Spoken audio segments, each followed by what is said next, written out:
All right.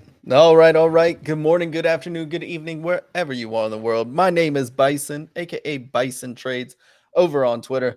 Welcome back to another episode of RareFUD Radio. On today's episode, we got a whole lot to talk to. A whole lot.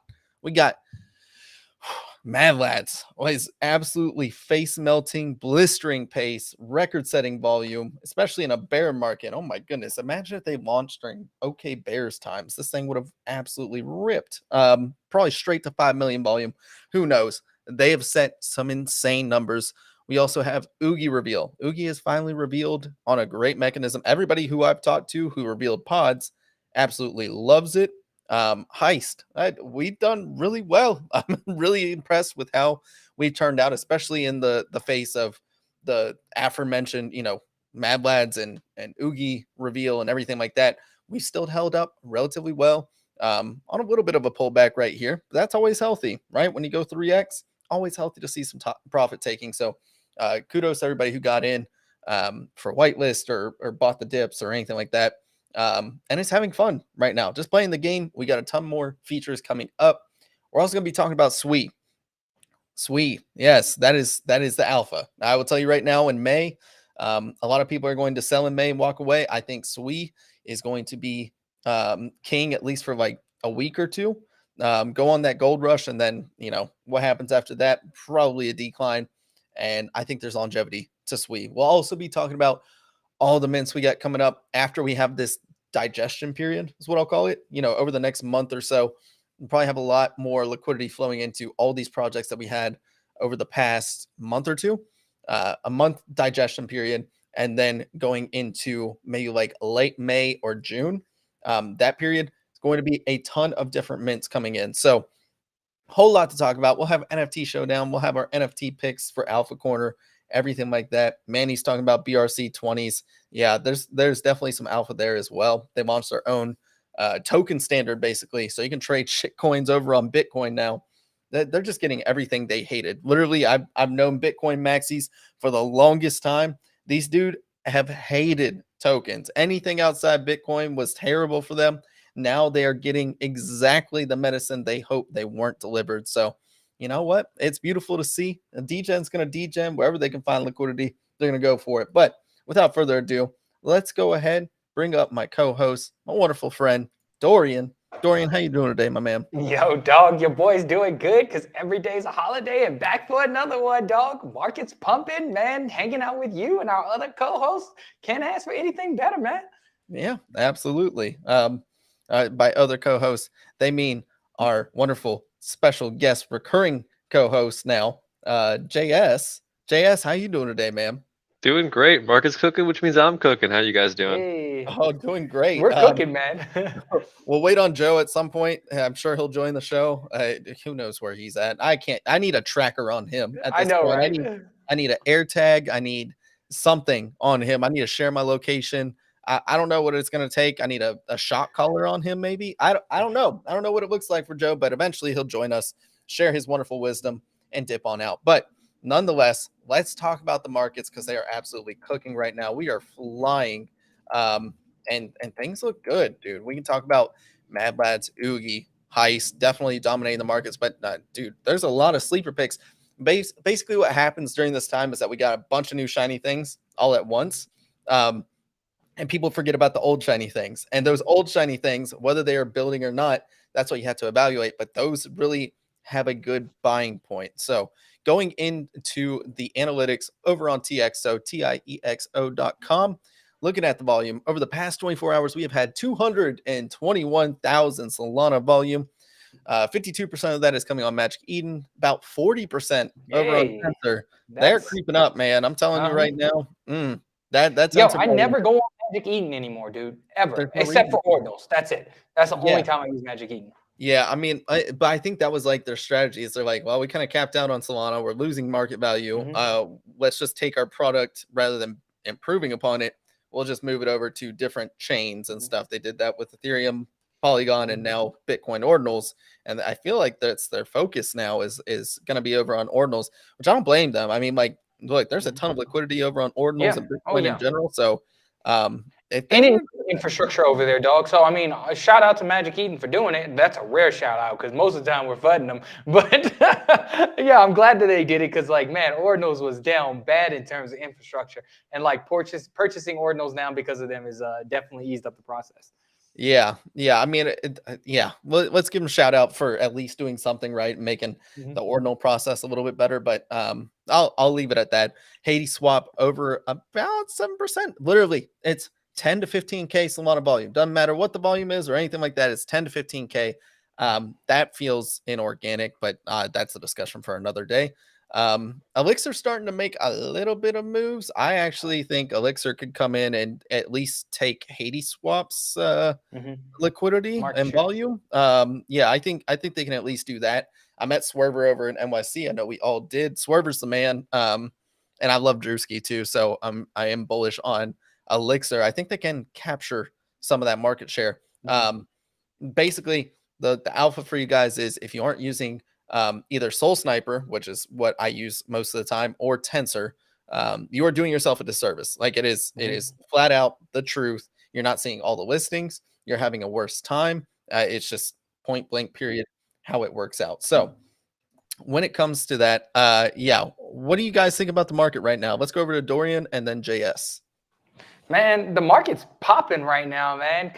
Heist kicked it off, followed by Mad Lads, and then the Oogy reveal, dude. It's like the Solana NFT ecosystem has been holding up extremely well to break all-time high volume on Mad Lads. It's like this thing is absolutely ripping, dude. Multiple Solana NFT projects are on the top charts of even on ETH, dude. It's absolutely insane what's going on in the Solana NFT market. I personally thought after what was the last big mint that we had before Heist?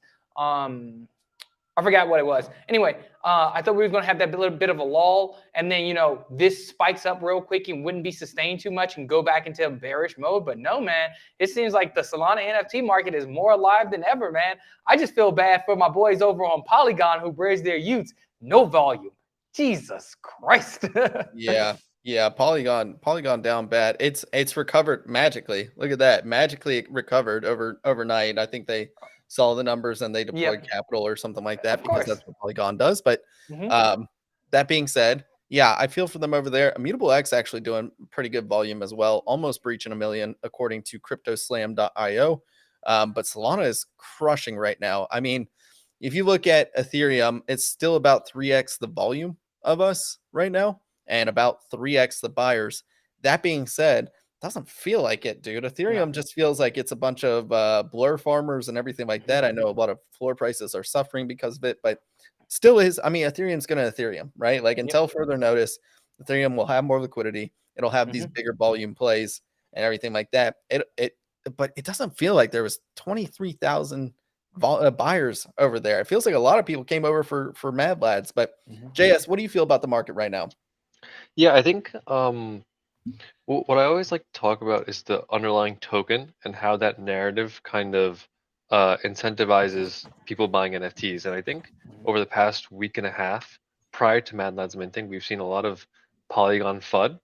And then inherently, we've seen a lot of ETH guys starting to pay attention to Solana. And then especially with Mad Lads mint coming up, this was a week and a half ago, they're like, oh, maybe I'll start paying attention. And I think what we're seeing that play out, where they're like, okay, the chain is maybe not just smoke and mirrors, and maybe there's actual substance behind it, and maybe these guys have raised a ton of money and are building something really cool. So why not put some money and capital into the now flagship NFT now that DeGods have left, right? With Mad Lads kind of taking off. So I think this has been kind of representative of that. And then as kind of the institutional ETH money comes into Mad Lads, all the minters and the retail buyers, that kind of gets distributed over the other collections, whether it be through Heist or we're seeing Clano Bounce, we're seeing even a couple other collections kind of get a 10-20% increase. So pretty good. I don't expect this to sustain for more than like another week or two. I do think overall crypto and just macros bearish for now, but hope to capture most of the gains in the next week or two while I can. Absolutely. That was well said, JS, and I'm gonna like chill Heist real quick, but I think a bearish market might be overall bullish for Heist in the sense that people will be bored looking for something to do, and people are always looking for opportunities to make money. And it's like if people are doing in the Heist, I think liquidity will flow in that in a bearish market. Yeah. I mean, we'll get into Heist in a little bit, but well, a minute. Let me practice my ritual. JoeSol, JoeSol, JoeSol. Huh? Oh, it worked. Yeah. Okay, it worked. All right. Hi, Joe. How are you? He's probably walked away from his computer as I did that. Look, I'm like, I don't know what Joe, maybe Joe's using a tablet this time because he doesn't, like the Pepe's normally his phone, then the desktop is his D-God. So I wonder what device he's using now. Yeah, he's doing something. Maybe he's using the dude. I saw somebody playing the Heist on a golf cart. I retweeted it. Hey, we out here. We're here, boys. We're here. It was delayed. Sometimes when you say it 3 times, it takes me a little bit to transform. Here takes a couple seconds, delayed buffer. But we're here, baby. You know what's funny? I was actually home and I go, like, let me take my dog for a walk. And I'm like, that out of it, like that literal out of it, that I look down at my phone, I go, oh, it's 2 o'clock. Why would I take a dog for a walk at 1:50, you know? But hey, we're here. JS is here, holding it down. So I feel better, man. Feel good. Good. Well, I'm glad you're here, dog. Yeah, we got that delayed gratification. That's right. That's exactly what it is. Joe, how you feeling about the market right now? Yeah, man, you know, feeling good. There's obviously plays to be made no matter what type of sentiment there is in the market.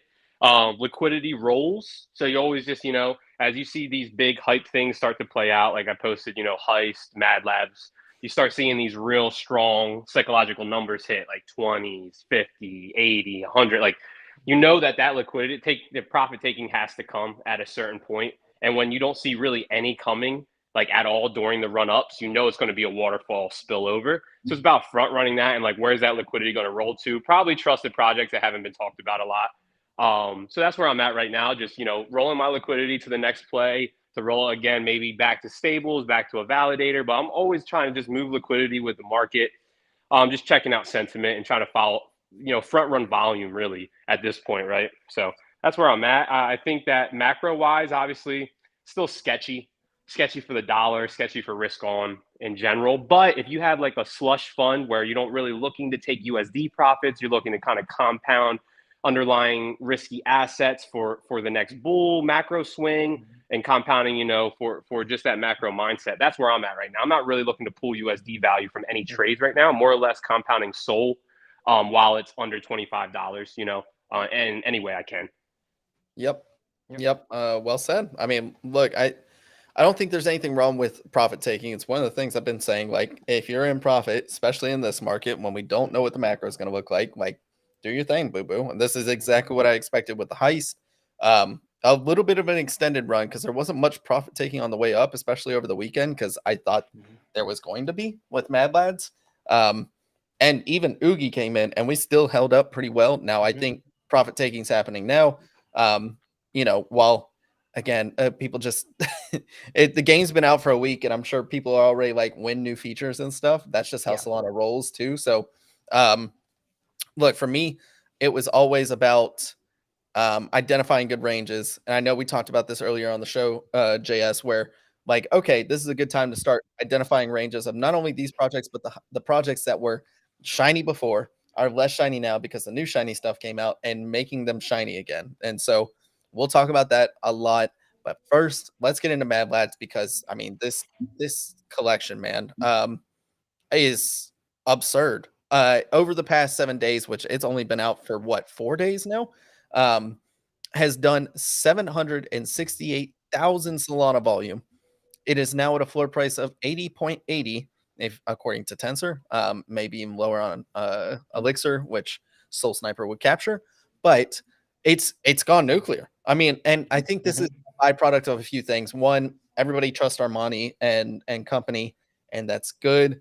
They're building Backpack. Backpack is going to be the future. Not only just wallet, because Phantom has kind of gone the Magic Eden approach, where we're going to focus on multi-chain rather than making our product as best as we can on our own chain.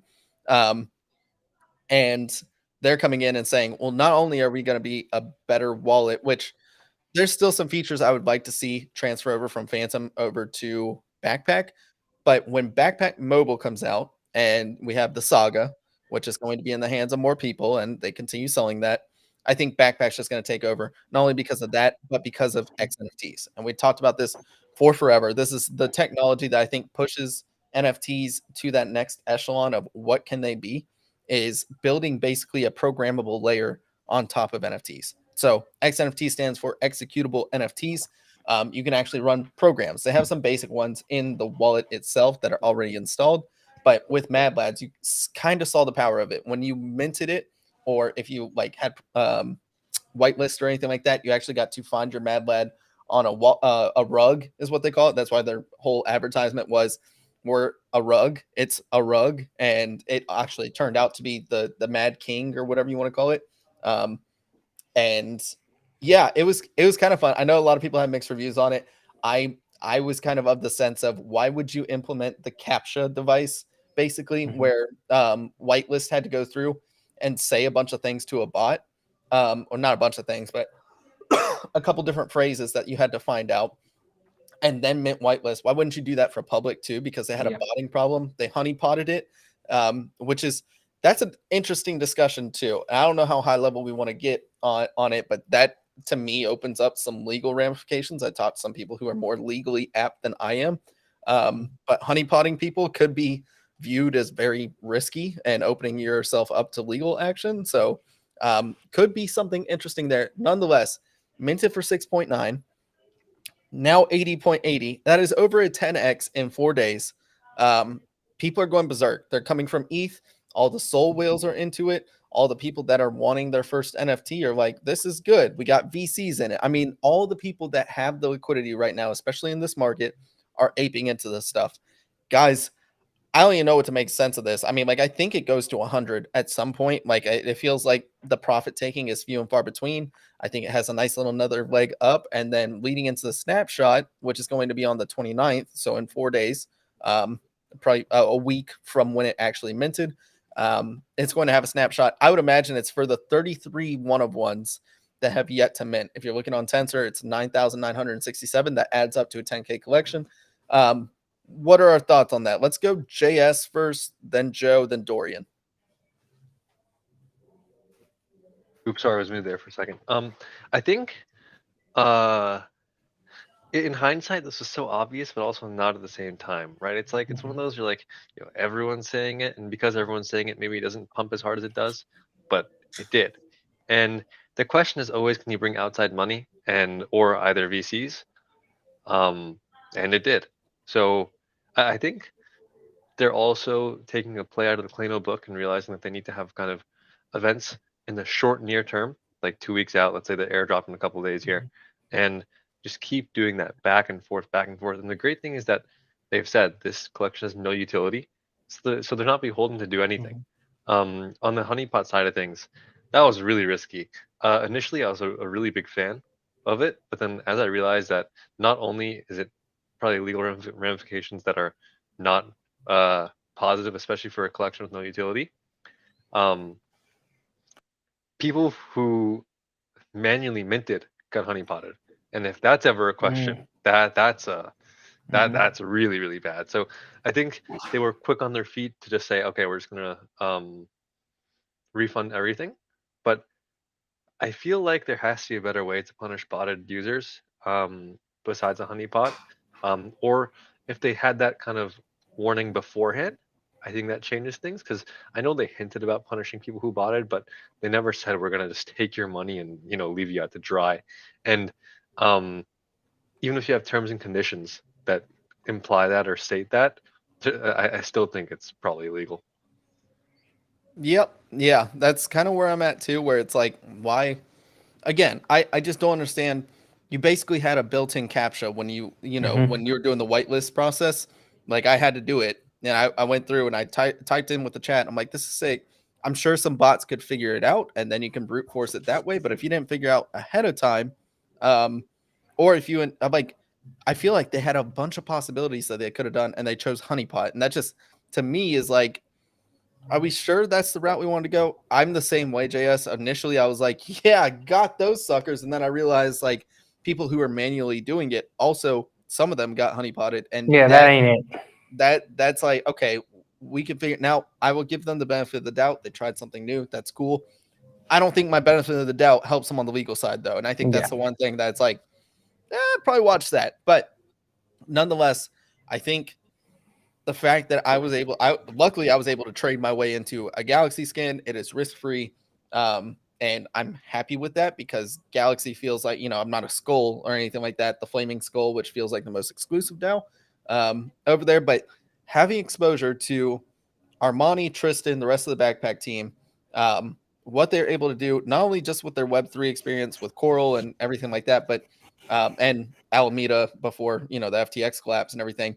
But, Armani was with Apple before too and did a bunch of product research. And like, this just feels like such a harmonious balance of, this is exactly the guy we want to lead the charge to Web3 to make it a bigger and brighter future. And then therefore we can start talking about inviting a bunch of more talented teams that are like, hey, this actually does make sense risk reward wise to make a project, to build DeFi out here or anything like that. But yeah, just the honeypot's a little weird to me. I'm excited for Mad Lads. I'm going to hold this one probably for a long time. I don't know, but Joe, what do you think about this whole process? What do you think about Mad Lads here? Yeah, man, it's a great project. I'm not hating on them at all. Everyone takes swings, and you're not going to hit your batting average isn't going to be 1,000, no matter what, right? If you bat 300, you're in the Hall of Fame. So, to me, I'm not upset at them at all. I just think that it's a weaponized speculation economy, right? We need eyes on a project at all times for the floor to keep moving. So like people that are buying between 80 and 120 sold, that's very risky to me, right? If you got in earlier than that, 40s mints, like yeah, right. But like to onboard people now is very hard to do unless you're giving someone a true reason to hold other than price go up, right? And I know everyone's like, trust in the team. They're the crack. They don't care, bro. They're going to sit there and they're going to wait to take their profits, right? Not saying there's a small, unique wallet holding there that people got some conviction are going to hold out like B, you know what I'm saying? And really help, you know what? They might come with utility out the wazoo that'll really pay me back for holding this. But like, if it is just an art project, there's going to be retracements, right? It's just natural. Unless you get that outlier that just keeps going, like JS said, they just find a way to keep on that weaponized speculation, right? They got the volume, all gas, no brakes. They got a good chance of breaking 100 and going parabolic still, right? The volume's there. They have enough big name people in there. They have enough people that are locking up their NFTs. So by locking up, I mean literally just sticking in ledgers and forgetting about them, right? So like, yeah, you can't downplay this, right? It's a huge liquidity event. However, it is sketchy for someone that, wants to buy in right now. I'd be, as an investor, I'm like, you know what? Either break 100 and solidify that round number, or let's wait for some retracements here and see what's happening after airdrop, because we all know what happens with Solana degens after airdrop. So, like, yeah, I'm not mad at them at all, and I hope for the best. The best thing for us as an ecosystem to have legit projects come in with Docs founders that are building in a legit way that is helping the space move forward. And this could be one of those, right? So yeah, big ups to everybody that made a bag off this. And also be careful if you're investing now, don't FOMO, right? You're not going to hit every single one. And buying in now for a 20% gain, that risk to reward ratio there, right? No, go and look for those undervalued plays like today. Like, I'm not even going to show the bags I bought, but yeah, there's plays that no one are talking about that are still building and hasn't changed anything, has hit their roadmaps every single step of the way. Those are the projects that you want to get into now, right? Don't wait for other people to tell you that they're making money. Go get some conviction and buy some bags that no one's talking about yet that still have some good plays in there, and you can roll those profits and compound. So yeah, man, big ups to everybody that made bags and are holding still. I only hope the best for them. Yo, Joe. Well said, dog. Sorry, JS, you had your time to shine, dog. Your boy's trying to get in here now because I got all fired up after the joke. Go ahead, dude. Go ahead. I appreciate that, dog. Freaking Joe, you hit the nail on the head, man. And I think too many people get caught up in the FOMO. I didn't touch Mad Lads. I didn't have whitelist. And I'm probably the worst secondary trader. As soon as mints happen and people start trading secondary, I'm usually the guy who buys the local top. So I stopped playing secondary trading after mints a while ago. And the people who are buying in at this 70 to 80 range, it's like, yo, do you really think this thing is going to pump to 160? while it could pump to 160, there's no doubt this thing could run. However, the risk reward to that is not there for me. As we've been talking about, as you said, B, JS, and Joe, you have these psychological barriers like at 100. It's like that's going to be a hard stop where a lot of people take profits. This 110 range, this 120 range. It's like, do we have enough volume and new buyers coming in to be able to push the floor price up there? I don't think so. We could, but in my opinion, it's a lot less likely to happen than this thing retracing. And a lot of people are trying to flame my boy Salami Mommy on the timeline because Salami is like, oh, I think there's going to be a pullback to like a 40 something. And for me, that was like a risk assessment. It's like, yo, you're aping in this thing around 70 to 80 sold for what? A 20 to 30% gain off of a new mint? Is that really the smartest thing to do? And because it pumped after they said that, they're sitting there flaming him when he's not right 90% of the time, yo. It's like weird flex, but based off of like, I recently done a giveaway on my timeline and I asked people to give the best alpha. My boy Nifty in the chat won the Cyber Samurai, but I gotta say, I love you guys, but there was not a lot of good alpha on that timeline. Jesus Christ, dude. So flaming the guy who's dropping some of the best knowledge out there for free after some of the comments of alpha I see, dog, come on now. Y'all can't be doing that, dude. So it's like, while we don't get it right 100% of the time, I don't think you need to. I think you just need to be right 70 to 80% of the time, optimistically, to be a good trader. Yeah. I it was honestly, I was dying laughing at the timeline, flaming salami, because that to me it's always funny. But I know there's some people that were like actually upset. He was like fudding their bag. No, he was being rational about it. Like what if you want everybody to just be bull posting on your timeline, you're going to get stuck in an echo chamber, and guess what? You're going to get flamed for it. Like you're. And the worst part is, dog, if he was out there saying, "Oh, it's going to go up," then they would have flamed him for pumping the bags falsely, knowing it would go down, or accusing him of dumping. You can't win, dog. You get flamed when you're giving good stuff. You get flamed and accused of pumping bags when you're doing the wrong thing. So it doesn't matter, man. Yep. You're never going broke taking profits. And I think that is always, Salami said it basically when he started the account, and he's been in there longer than May, but he said, I may not make the most money on the way up, but I'll keep the most money on the way down. And I think that sort of mindset is a lot of traders should be taking that mindset, because they go for home runs, especially in certain market conditions that it's just not conducive. Like right now, you take a 2x and you're happy. Like you de-risk your bag, you can stay risk-free. That's what I've been telling people at the heist. Like I will not sell shame you if you take a 2x, cut half your bag, and then you just get to play for free. And whatever happens, happens, right? Like, why would I be mad about that? I would do the same thing if I'm a trader. So JS, I know you had some points. I want to go over to you before we kick it off with the rest of the topics. Yeah, I think it's just really quick. I think Joe was kind of talking about it. If you're like, for me, 90% of the time, if you're seeing something on the timeline, it's already too late.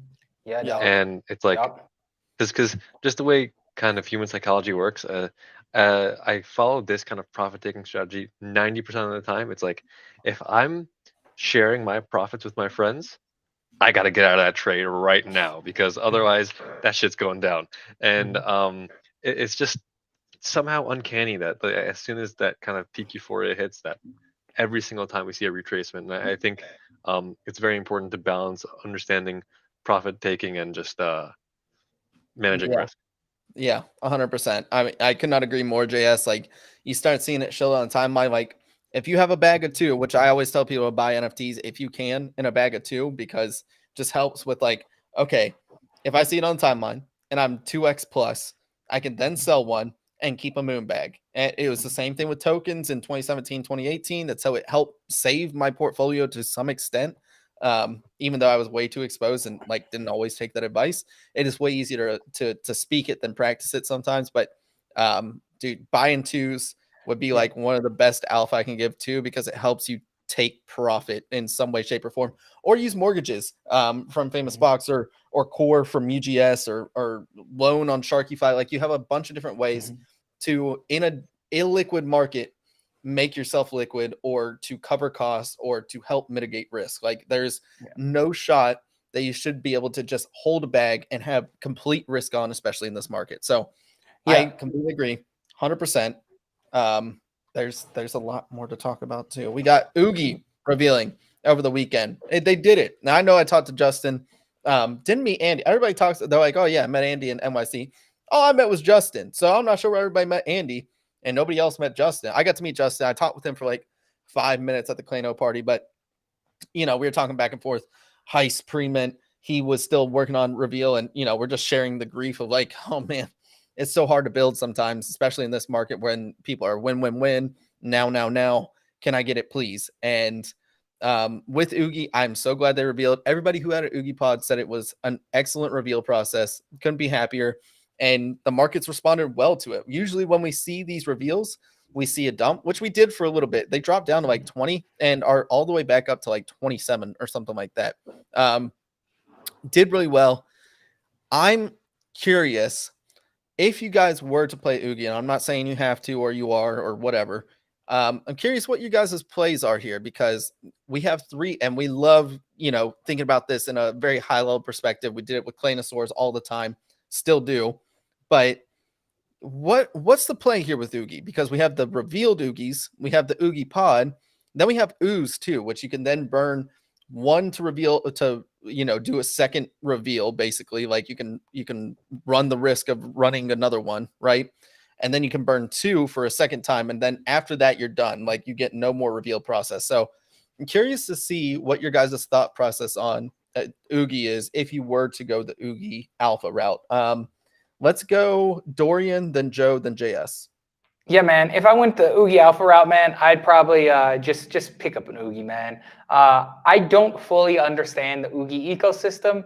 I don't understand the community, but there's clearly something there. I'm not going to fade it. I kind of put it in the OK Bears category for me. It's like, while I don't understand OK Bears, I respect the pump, man. It's like there's something there that I don't understand, but when I don't understand something, I just tend to stay away from it. Even if it pumps and I miss out on it, so be it, man. There'll be another one. But if you really wanted to get the Oogy ecosystem, probably, honestly, we're not in a bear market right now.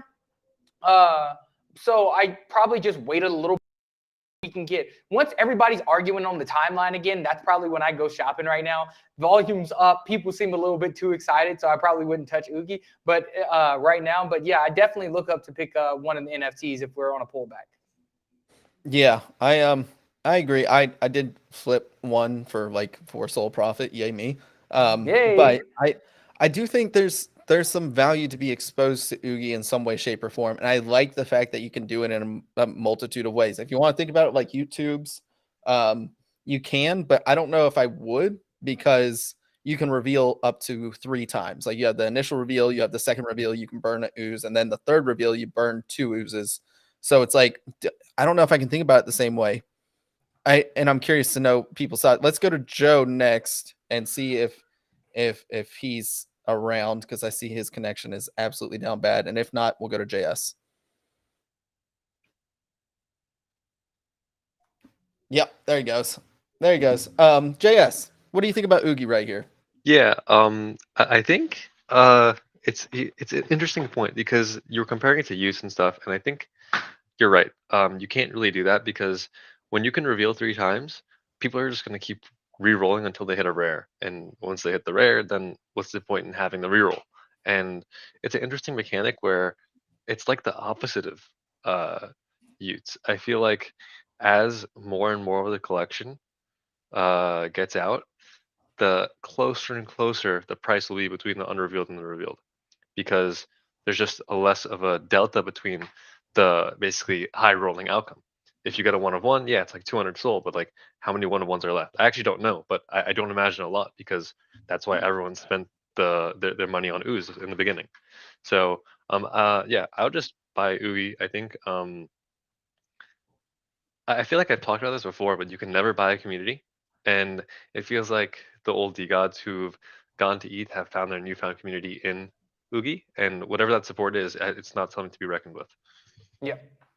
I agree. Yep. Look, that community is rabid, fervent. Yep. They won't listen to any rationale sometimes. Just like Joe's internet connectivity does not listen to rationale. Joe, what do we think Never. about Oogy here? Yeah, dude. So this is how I feel, right? I feel like they've built a pretty strong community within themselves because of the pre-notion already of like most of that community knowing each other through different communities like D-Gods and have you such, right? Like Blocksmith Labs, there's a few of those communities that kind of tie in. So it's kind of like this when you're buying in with fellow people that you've made money with already, there's kind of like this feeling of like, all right, where no one's rushing for profits. We might take here or there, but this is like everyone kind of has a hive mind of like an upwards momentum push. And I think that's happening with Oogy here is a lot of people that are holding bags are pretty profitable in the space and aren't looking for a quick flip per se, trust in the team. And I know they've been very, what's the word? They've been very light on information when it comes to what they're really building. I know there's aggregation for art, and obviously this really cool gamified reveal that we've seen before with Utes, right? Taking a pill out of that. So yeah, to me, I don't think the value proposition is in rolling and ripping a Oogy pod. It would be just finding the Oogy you rock with and adding it in, right? And looking maybe for a loan right away, kind of locking that in for 14 days, I think they have. Or you just buy it and have a conviction in the community, right? And in the chart and in the volume itself. So yeah, man, I'm not hating on Oogy either, man. I'm not hating on any project that tries to come in here and do something. That's what the space is for, right? Like we're supposed to try things, and everybody in this space, I think, is it's rough, right? Because most people don't have $20,000 liquidity to their name. And they're in here screaming at every little thing that doesn't make them feel good inside or doesn't give them the validation of their project or their price going up.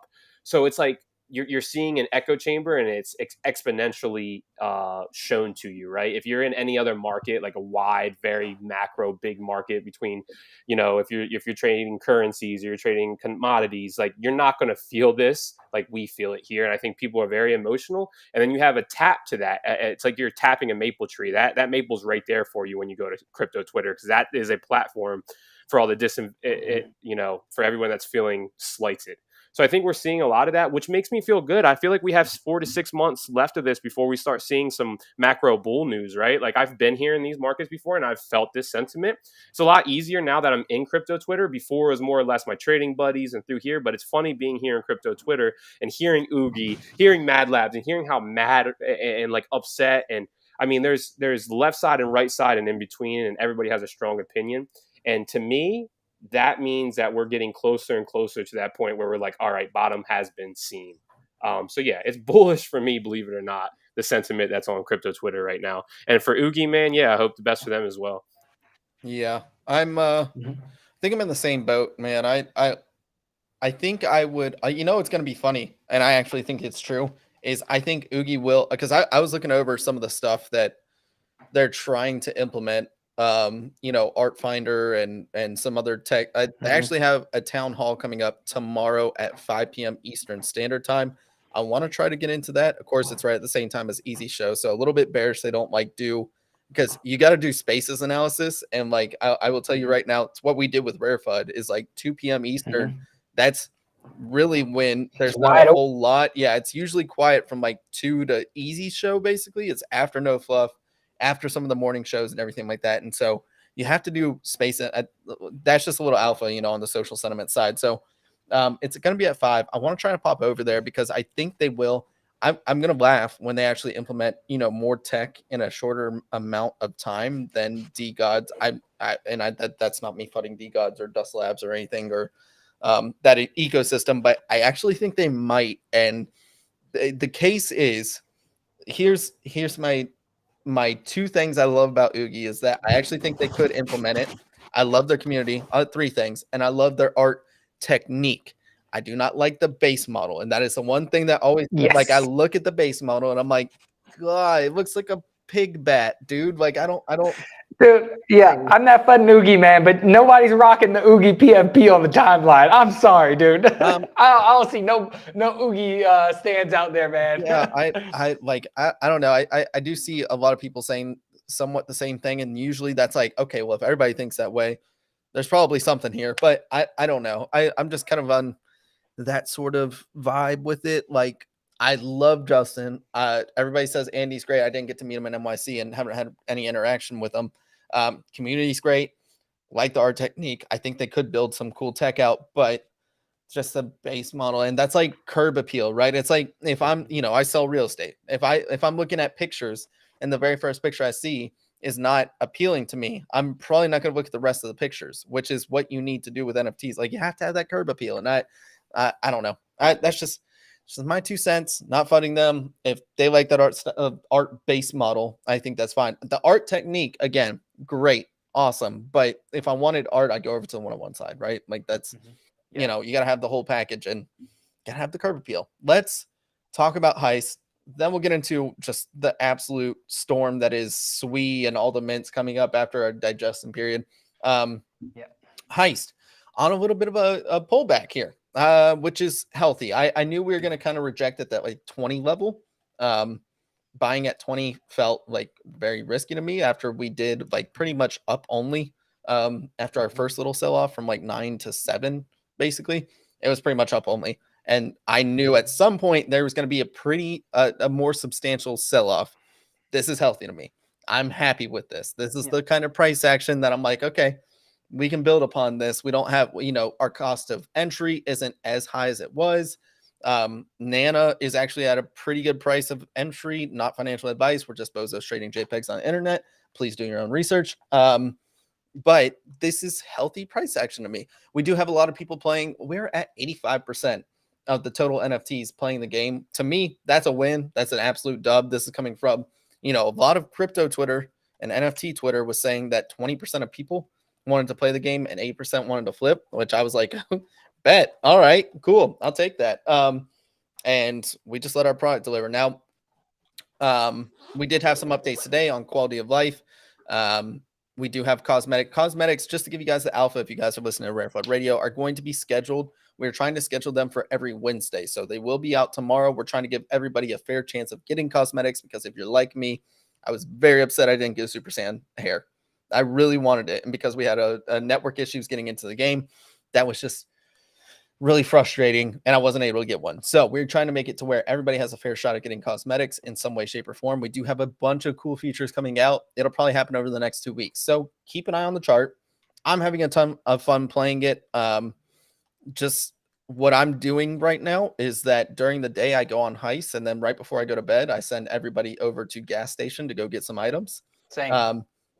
I get a full 8 hours of sleep now, which I wasn't before. I was like, oh my gosh, like I'm trying to maximize my gas station runs with some and then go on Heist with the other. And like, what do I do here? Now I'm just like, I send all into Heist during the day, and then I claim, and then I go all into gas station at night. And that's what I do. And I'm having a blast playing it. Guys, what's your sentiment on where Heist is right now? Before we get into some of this other stuff, let's go JS, then Joe, then Dorian. Well, I think a lot of guys here know my sentiment. Calling fellow Nana millionaires, banana phone, go burr burr, bring bring. But yeah, I think when we talk about like just the mechanics, if this game is going to succeed, which I think it will, then Nana's going to have to do well just based off of burn mechanics. And sure, people, it ran up like crazy, and maybe I should have sold and bought back down earlier. But I think if you trust like the tokenomics in the game economy, with only 1% of the burns happening right now, with plenty more to kind of roll out over the course of the next week and a half, 2 weeks, I'm pretty satisfied with my position. Will I probably take some off as we go back to prior levels? Probably, but yeah, I think like I'm staying put right now, but if we see like 0.007, I'll probably add more to my bag, and I'm feeling pretty comfortable over there. Yeah. I'm the same way. I have limited orders in. I'm not going to tell everybody my exact price because you guys will front run me. That's just how the game works. But yeah, I'm having a ton of fun playing it. I think the social sentiment's there, and we just need to build on top of it. And I think, the one thing that I'll say about, coming from game development and then also trading like a lot of these collectibles and PFPs and stuff, is that we have a different dynamic that comes with it. One, we almost always have to put out updates because we are in Solana. And if you don't put out an update, like within a week, everybody's like, oh, when update, when floor price go up, all that good stuff. And we start seeing sentiment change. So we will get there. We got to start working on like the next foundational core pieces that are going to be implemented. And then we build on top of that so we can have more rolling updates. But We also have this issue too when it comes to games. We noticed it with Remnants. We're noticing it with Heist. And it's also one point that scares me about Oogy too. Our unique holder count is 2,700 on a 10K collection. Usually back in the day, especially back when we were in a bull market, if it wasn't above 0.3 unique holder to collection size count, or that ratio, that was a turnoff for me. Like I 0.3 was minimum for me. And then like 0.5 was really good distribution to me. That has obviously changed now because we are in a bear market and like we still have less buyers and all that good stuff. But we're seeing a concentration of power. What I'm seeing is like people with one or two maybe get kind of deterred because they're like, well, I could be having more fun if I had 3 or 4, and maybe they can't afford it. And they're like, well, I'm just going to go ahead and sell and take my profit. And then the people that are accumulating then get a concentration of power. The nice thing about this game versus Remnants is, circular economy versus linear economy. And we can actually, like, it doesn't feel like they're too power concentrated. Like they're still going to have to upgrade all of their stuff. They still could get confiscated and arrested, wrecked, even like JoeSol, RIP to the homie. But like it feels a little bit more circular, so I don't worry too much about that. But yeah, I just noticed like people that are getting in either feel discouraged and they leave, and then they sell to the people that already have a bunch, and then you start having like just a few big holders. The thing about Oogy is they actually have less unique holders than Heist does. They're sitting at 2K on just the regular Oogies, and then like well, let me scratch that. I think it's like 2K on Oogy. Oh man, I just had it up. I was looking at the Soul Sniper overall market, but just on the regular Oogies, they're sitting at 2,000 holders. And then if you look at the Oogy pods, which doesn't even take into effect like overlap, I don't know if they hold them and they're still holding on to some pods so they can sell them or whatever it looks like. But on the Oogy pods, they have 904 holders. So there is some overlap there, I would imagine. And they're looking like a game concentration. That's the one thing that scares me about Oogy. Does that worry you guys at all with unique holder count? Because you have concentration. If they ever get upset or anything like that, especially with our low listing count, they could floor and just tank the floor. Joe, what's your thoughts on that? And then we'll go over to Door. Yeah, so for Heist, man, I think we're seeing a very healthy pullback. I posted it as well today, just to show people kind of like, yo, listen, guys, don't FOMO here, but positions of strength are to be had, right? Like we talked about earlier, the waterfall effect. When no profits have been taken while you see a 5x, 6x, and more, that's going to culminate to a pretty quick waterfall, right? And we saw a 25% pullback, which from the highs, right? From the highs, which is amazing to me, right? That gives me some strength. So personally, I'll tell you guys right now, I came in, bought at 15, and I have limit orders from 12 to 13 and a half. I do think that's a position of strength. I think that's a good place to accumulate, right? But then again, it could go even lower. To me, I'm happy buying all the way above mid price, to be honest with you, because I know that people can't wrap their head around that season one's going to be 4 months. Like the runway's there. They're ready for that. They understand token emissions, and the whole team is not believing. Bison and these guys are smart individuals, man. So to me, right, as hype rips, liquidity rolls out, you look for positions of strength when there's no hype in that project, but they're still building. I don't know how many times we have to go through it, right? This is how you cycle and recycle and cycle your funds while keeping a moon bag, right? You get your initial investment out or close to it as quick as possible. Take your profits, you roll them into the next bag. You compound. By keeping a bag, you don't FOMO. It might not be the biggest bag in the world, but you have exposure. Guess what? Comes back down to a level, you add more. And or you sell once you get to take profit. So like you always have to be looking to roll your profits if you want to be a trader. A lot of people come in this space, I don't think understand, they don't know what their investment thesis is, right? So that's why they get upset. Because like, oh, we're holding. Oh, you're not holding. You're not going to hold. What? No, dude, listen. If you're a holder, get used to people pumping and dumping and look for your positions of strength at all times, just like you DCA into crypto or anything else. If you are, I can't watch my bags go down, I need instant liquidity, I'll undercut you to get out, which is JoeSol, then you know who you are, right? And you can't be mad. I'm not mad at Door because I'm like, dude, you're still holding? What, are you just going to keep buying, holding? You like losing money? It's like, no, 3 months later, he's laughing at me because he made a 20x. I don't get mad at people because they want to hold a bag that I'm selling or vice versa. I think people have to have retrospection, which is a mature thought, to look within themselves and go, this is what I'm good at, this is what I'm not good at, this is my investment thesis. And I think people get in this space for get rich quick scheme, lose all their money, and become plebs. They really become angry, and they just push that out because that's all they have left. And I think it starts with, as an individual investor, you take your hard-earned money into a market. You got to know what you're doing. You have to back test yourself. You have to know, because if not, you're going to be fumbling left and right. You're going to be switching paradigms, switching thesis, come back. No. Slow it down. Understand who you are first as a person. Look introspectively, and then come and build an investment thesis from that. And I think we have to really work on becoming more mature as a market and not screaming down someone's throat if they sell something or buy something or dump something or pump something. It does not matter. Either ride the waves or get your surfboard and go back on land and start popping up in the sand like they show you on movies until you're ready to go. You get what I'm saying? Hey, dog. Well said, my boy. Well freaking said. All-time high in this space. If you pocket watch me, your feelings gonna get hurt. That's right. Yo, one of my favorite lines, I was talking to Joe in like our RareFUD chat, and my boy was saying that I would never trust another man with my bags. And I'm like, there we go, Joe.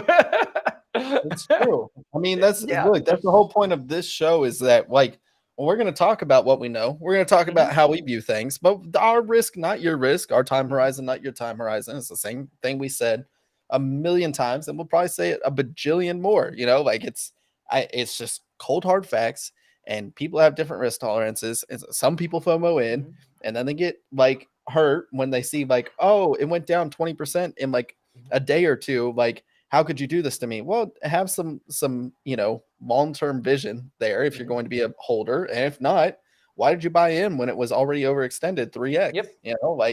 Buy your stuff. Anyways,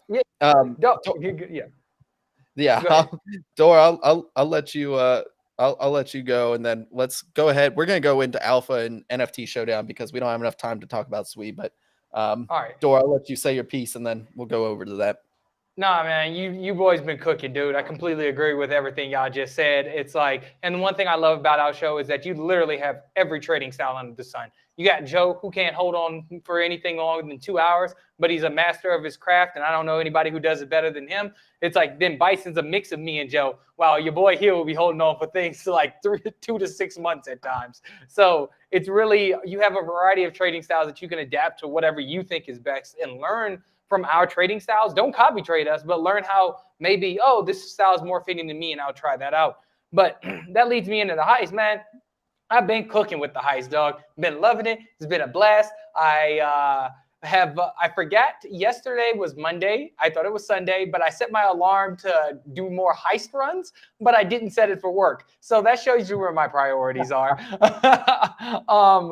I just can't speak more highly of it. I've been bullish on you guys since, I don't know, months ago. As soon as you told me, Bison, you were helping launch the heist, I'm like, this thing is going to cook. I was at in NFT NYC, and I was talking to some monkeys, and I was telling them about the heist. They're like, oh, you really think that's going to do good? I'm like, you must not know my boy B and Joe. I'm like, these boys know exactly what they're doing. This thing is going to run. So I'm just super pleased with it, man. I've been having a blast. I think that is going to do well long term, especially once more burn mechanics are implemented. But I think there's just this liquidity draw with Mad Lads, with Oogy, and once things settle down a bit, I think liquidity will rotate back in the heist. So I'll keep it short because I know we got to get it to the NFT Showdown. Yep, absolutely. What's up, boys? Let's jump right into it. Jump into our Tuesday NFT Showdown between the boys. We got JS here as well, making a pick. I'm going to go first because I want to, and you guys can't see anything. If you guys aren't familiar with NFT Showdown, all of the guests go ahead and pick an NFT. We see what the evaluation is after a week, and we go winner is based off of the biggest percentage gain. And then the tiebreaker would be if it was a higher floor price, that is the winner. Just because, you got more of a nominal gain out of your percentage. That's good. So first things first, let's head over to Soul Sniper. And I'm going to tell you boys right now, the most obvious call, and I was really hoping it would wait, and it didn't, and it wanted to run, was Clanosaurs. Clanosaurs at 56 has been tried and true, battle tested. Like, if you ever see it at 56, it's pretty much a clear buy. They're building, they're doing their thing over there. It's not really a guess. just because it went up to 56 or 71 now, from 56. A nice 15 soul ripper right there.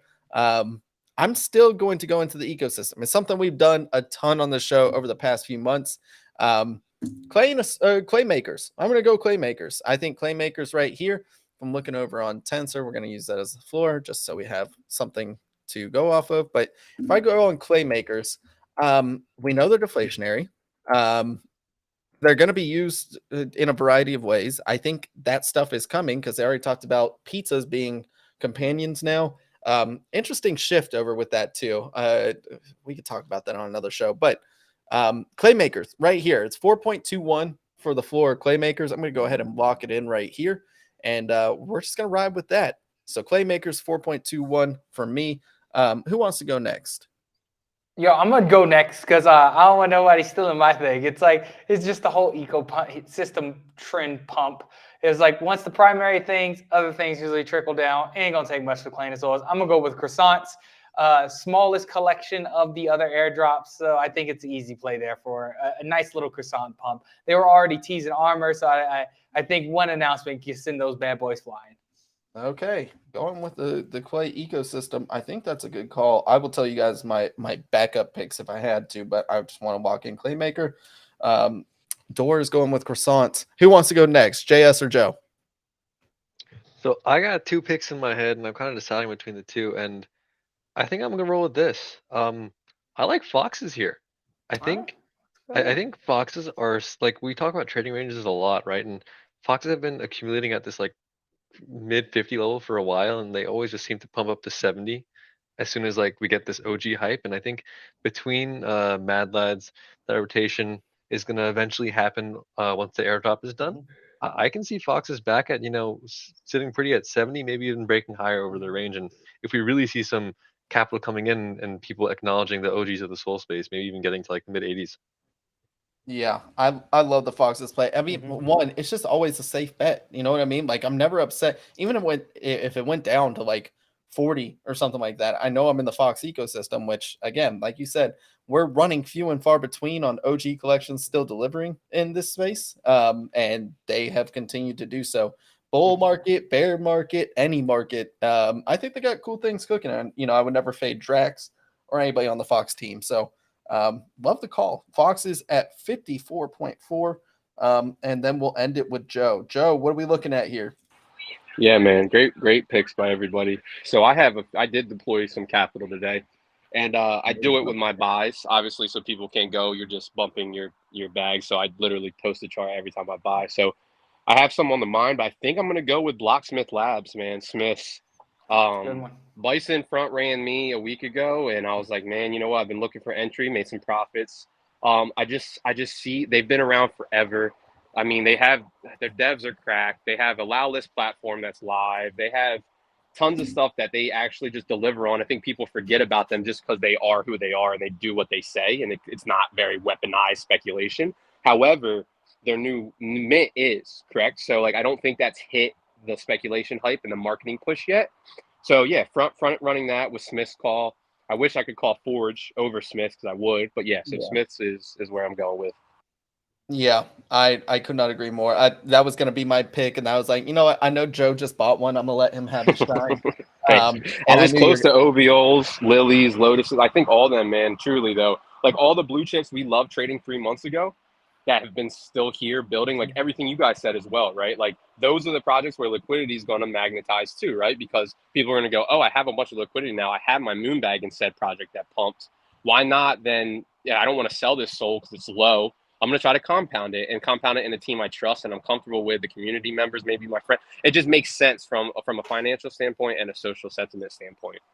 Yep, 100% agree. I have a slew of projects that I just look at and I'm like, this is free money. And this is not financial advice. Again, I got to say this, and do your own research. Please do your own research. These are just things like Joe said, and like I said at the beginning of the show, we're shiny, not as shiny anymore because we have new shiny things still doing their thing. So, could not agree more with all these picks. I love the Smiths call. Look, Forge, as soon as I got back from NYC, the one thing I noticed was they teased Migos, and they start like they made the account forever ago, but they teased Migos, and they got a little bit more serious about it. And as I looked at the chart, I'm like, this is perfect buying opportunity. It's at 46. Forge was looking like it wanted to round out. They're talking about Migos. I was like, what's the worst thing that could happen here? Then they roll out Atlas 3, and now they're a loud list sale. Like I love the Smiths. I think this is like as clear as it could be, run back up to maybe even the hundreds, depending on market conditions. But the at chart moment, as well, B, right? Like if you look at the chart, it's the good. same setup as Klanos before Klanos took off from 20 to 100. It was the same setup. There was 3 dips after 2 initial runs that came to a support box, basically with like a 3% delta in that support box, and it wicks out of it every single time, right? It's just showing smart money accumulating there, and it's going to break those psychological barriers on the way up because there's not going to be as many sellers anymore, right? Because those people didn't buy back in. So it's all, you have to think about it like that when you see this type of like structure where you see the same accumulation pattern happen maybe 2 or 3 times, right? Because it's like, okay, that makes sense. Buyers are buying that are going to hold until a certain said target price. So only a Smith's, like Bison's saying on the backside, like, and people are going to get mad about pumping bags, right? You're not pumping bags when you're in a market and you're talking about analytics, right? It's a strong chart, it's a strong social sentiment, strong team. And that's why we're talking about it. So like, yeah, that's my idea on Smith's B. I think they cover all areas because sometimes, guys, the market isn't as smart as you think it is. And this play will be a dud, right? Because people don't appreciate, quality things. They want more of like the hype and space. Because I'm there too, right? That's how you make your quick bucks. But then again, on the back end, if you're looking for more macro swings and a slush wallet where you're looking to compound those wallets and those gains, like, yeah, Smith's could be a good play on both sides of the rail there. Yep. Yeah, Smiths feel free to me. That was like probably the most obvious play to me. But I gotta say another one too. It's looking at these ranges. Like JS said, he identified the Fox range. To me, I saw that same one. That's very true. Pretty Same no with trans-dimensional too, B, huh? Yeah. TFF, same way. Geckos, another one that is just like, bro, it touched 38, 39 like 3 times now since March. And every single time has gone back up to high 50s, low 60s. Like, if you want to fade free money, you're more than welcome to. But until it breaks that pattern, I am going to continue trading it. So I was actually thinking of picking geckos. That was the other one that I wasn't decided between. And the reason why I didn't go that route is I know they have an announcement coming tomorrow. And I just, for whatever it is, people just don't like news, even if it's good. And I think we'll see their positive price action play out over a longer term than a week. And I'm like, okay, if that's the case, then I'll just go with something I'm more comfortable with. But I would feel more than happy putting my money into geckos right now anyway. Yep. I agree, JS. I'm curious to see what their announcement is. Usually I buy geckos off of community because that's really like their bright and shining big thing, and you can't ruin that. Like those guys have been around for ages now, a year and a half, like minimum on some of those holders, and they just keep accumulating more. So I'll let them do their thing, man. I will definitely. Oh yeah, Manny saying 5th faction. That's probably going to be it. I would not be surprised. And if that's the case, yeah, I mean, like that runs because people are going to be scrambling to get their, whatever factions they're missing out of the 4 in order to get that 5th, because you need all 4 in order to get that 5th faction. But other shouts, and let me know if I'm missing anything. Lotus Gang, if it's like, why not? It's a 4,000 supply versus 10,000 with Lily. I like the art better on Lily. Is incredible art. Agreed. And I look at Lotus as like the OG, like, he's gonna make, like, you're not buying the Lotus for like because you love Lily, like the art standpoint. It's like you're buying it because it's the OG starter kit. Like, it's going to be a pass, it's going to be something you're going to gain appreciation from that, maybe not monetarily, maybe through art, maybe through some cool experiences, but that Lotus is going to give you that because there's no way he forgets about that, right?